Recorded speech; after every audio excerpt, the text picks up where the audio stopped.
Top 5 Best Daily Habits that Restore a Sluggish Colon Fast. Most people trying to fix their digestion have heard the same advice for decades. Eat more fiber. Drink more water. Take a stool softener if things get bad enough.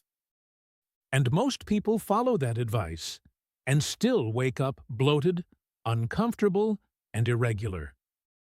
Year after year. Here's what that advice gets wrong.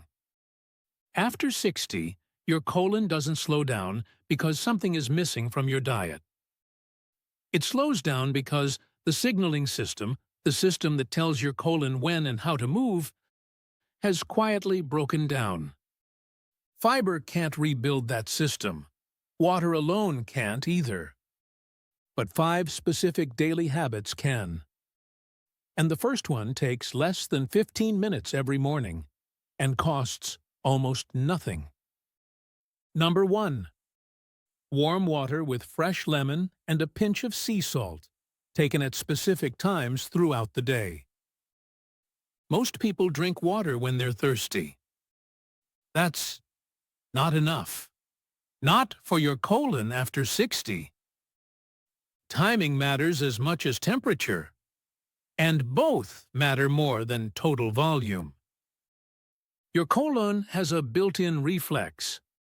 When warm liquid hits your stomach first thing in the morning, after 8 hours without food or drink, your stomach sends a direct signal to your colon. Start moving. But that reflex needs 2 things most people aren't providing. The liquid needs to be warm, around 100 to 110 degrees, and your stomach needs to be completely empty when it arrives. Cold water suppresses that signal. Room temperature barely triggers it. Warm water activates it, consistently within minutes, for most people. The natural acid in lemon signals your liver to release bile, your body's natural lubricant for moving waste through the colon. And the small amount of unrefined sea salt helps your colon absorb that water at exactly the right rate. Hydrating from the inside without flushing out your electrolytes or interfering with medications. Here's exactly how to use it. First window, between 6 and 7 in the morning. 16 ounces of warm water, the juice of half a fresh lemon, and a 1/4 teaspoon of unrefined sea salt. Gray or pink. Never bright white table salt. That's been stripped of the trace minerals that make this work. Sip it slowly, over 15 minutes, on a completely empty stomach. Second window, 8 ounces of plain warm water, about 30 minutes before lunch. Third window, 8 ounces of warm water with a small squeeze of lemon, around 3 in the afternoon. Fourth window, 8 ounces of plain warm water, sipped slowly in the evening, around 8 or 9 o'clock. Use fresh lemons, not bottled juice. The process used to preserve bottled juice destroys the active enzymes that trigger bile production. And wait at least 30 minutes after your morning window before having coffee. Caffeine narrows the blood vessels feeding your intestinal walls and reduces the hydration effect you just created. Now, if you have high blood pressure or kidney problems, check with your doctor before adding sea salt to your daily routine. The amount here is small, but your individual situation matters. Most people notice a change within the first few days. By the end of the first week, the timing starts to feel predictable. And that predictability is the part that changes how you experience your mornings. Have you ever tried warm lemon water first thing in the morning? Comment below.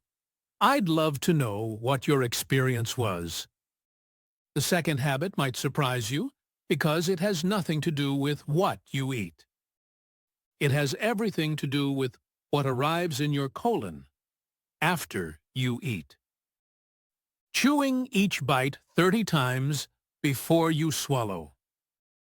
Your colon's biggest problem isn't the food you choose. It's what reaches your colon. Partially undigested.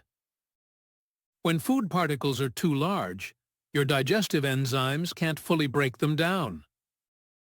That material arrives in your lower intestine mostly intact. Bacteria ferment it there.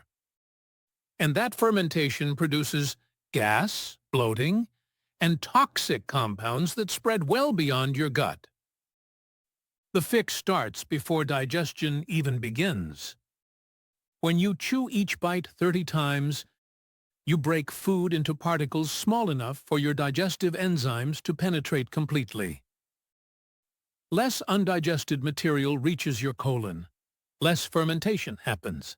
Less gas accumulates. Research published in the American Journal of Clinical Nutrition found that extended chewing increased overall digestive efficiency by around 24%. And the effect begins with the very first meal you chew this way, not after weeks of consistency. The rule is simple. Before you swallow, the food should feel like a smooth paste. If you can still identify it by texture, it hasn't been chewed enough. That sounds like a small change. For your colon, it removes one of its biggest daily burdens. Yes, meals take longer, and eating with others may feel a little different at first. But when this habit is combined with the timed warm water windows, you've already removed 2 of the 3 main reasons your colon signaling has been breaking down. Number 3 works at a level deeper than the first 2. Warm miso broth with wilted cabbage and fresh ginger. Your colon wall is lined with cells that need to be replaced every few days. Those cells run almost entirely on fuel, produced by the beneficial bacteria living in your gut. After 60, those bacterial strains tend to decline. When the fuel supply drops, your colon wall cells weaken. The lining becomes less protected. And waste particles that should stay inside the colon begin crossing into the bloodstream, triggering low-grade inflammation that spreads well beyond your digestive system. That's not a small thing. Miso is a fermented paste that contains live probiotics, the beneficial bacteria your colon depends on to keep that fuel supply going. Research in the journal Beneficial Microbes found that daily miso consumption improved the protective lining of the intestine significantly, with many participants reporting reduced bloating within just 48 hours. When you add wilted cabbage to that broth, you're adding a compound your colon cells use to repair themselves. And fresh ginger relaxes the smooth muscle of your intestinal walls, making it easier for those newly fueled cells to complete their work. Here's how to make it. 1 teaspoon of miso paste dissolved in 8 ounces of warm water. Not boiling. Boiling kills the probiotics. Stir in thinly sliced cabbage and let it wilt for 2 minutes. Then grate in about ½ an inch of fresh ginger root.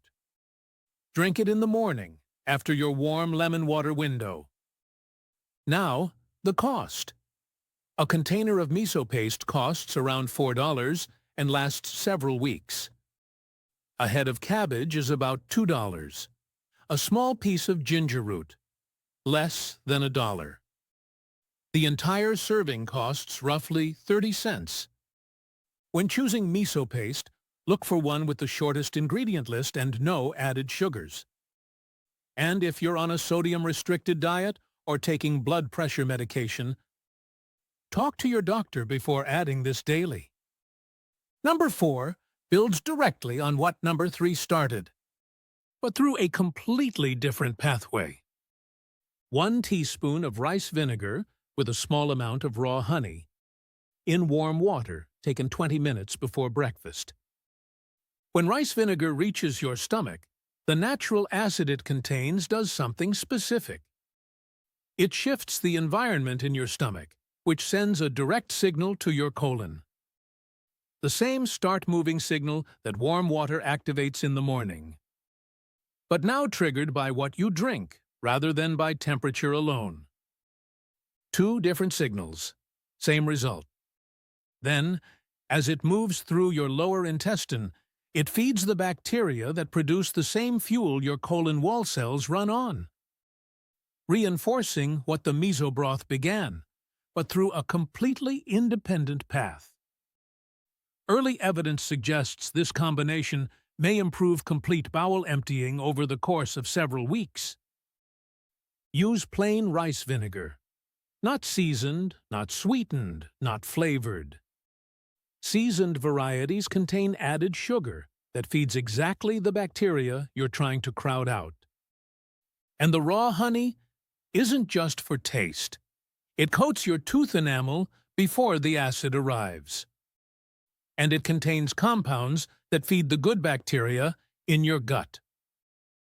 1 teaspoon of rice vinegar, 1 teaspoon of raw honey, 8 ounces of warm water. Drink it slowly, about 20 minutes before breakfast. It's sharp. It's sour. Most people adjust within the first few days.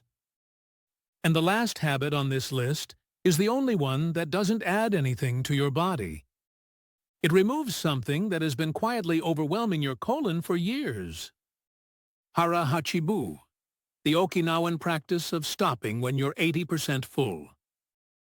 Every other habit on this list works to rebuild your colon's signaling environment.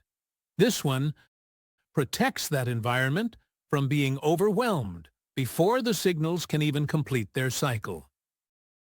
When you eat past the point of fullness, your stomach sends more material to your colon than it can process at once.